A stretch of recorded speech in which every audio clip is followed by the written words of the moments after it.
Hello everyone, so is NEET 2024 is going to be a game changer.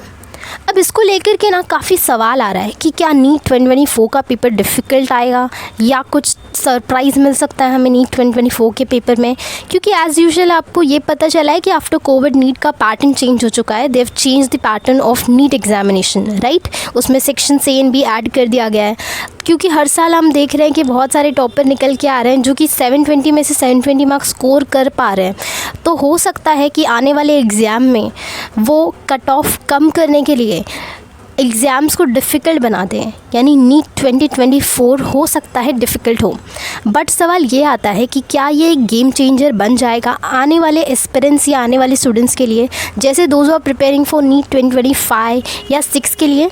पर जो easy आ रहा था कुछ टाइम से वो डिफ़िकल्ट हो जाएगा, अब ऐसा हो सकता है। बट सवाल ये आता है कि ये जो नीट 2024 का पेपर है ये किन चीज़ों पर डिपेंड करेगा।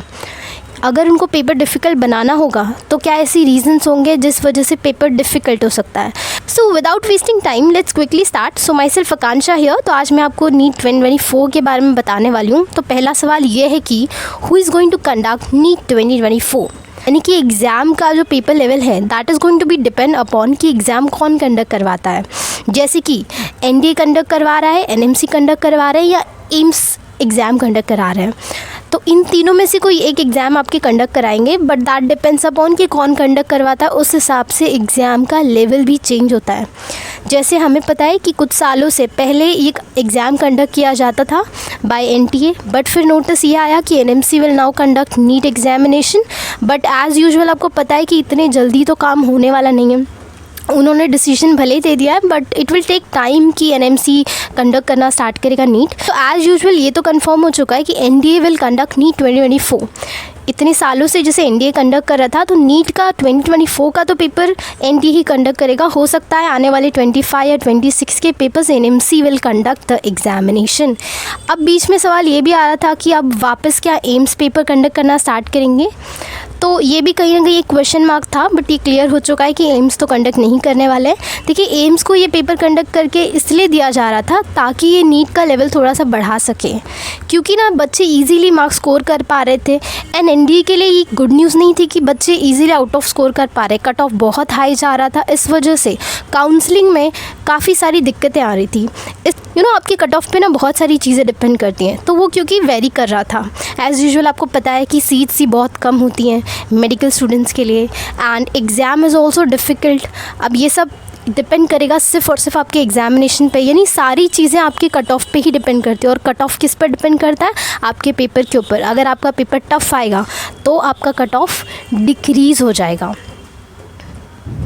और अगर आपका पेपर इजी आएगा तो एज़ यूजुअल आप जानते हैं आपका कट ऑफ बढ़ने वाला है।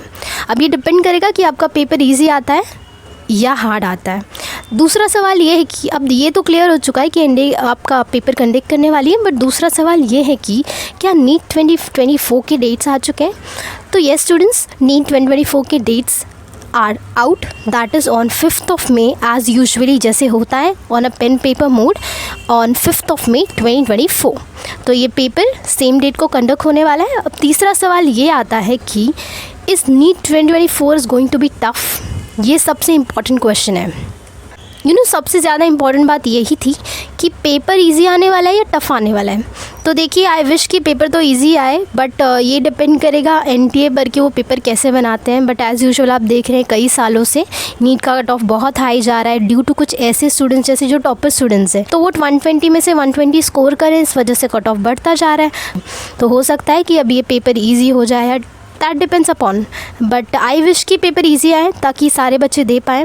एंड अगर टफ़ आता है तो ध्यान में रखिएगा कि टफ़ आएगा तो आपका कट ऑफ कम हो जाएगा, मेजर थिंग। बट जहाँ तक अभी तक ये न्यूज़ आ रही है, जहाँ तक समझ में आ रहा है कि हो सकता है पेपर टफ़ आए, तो एज़ यूजुअल आप उस हिसाब से अपना प्रिपरेशन करें।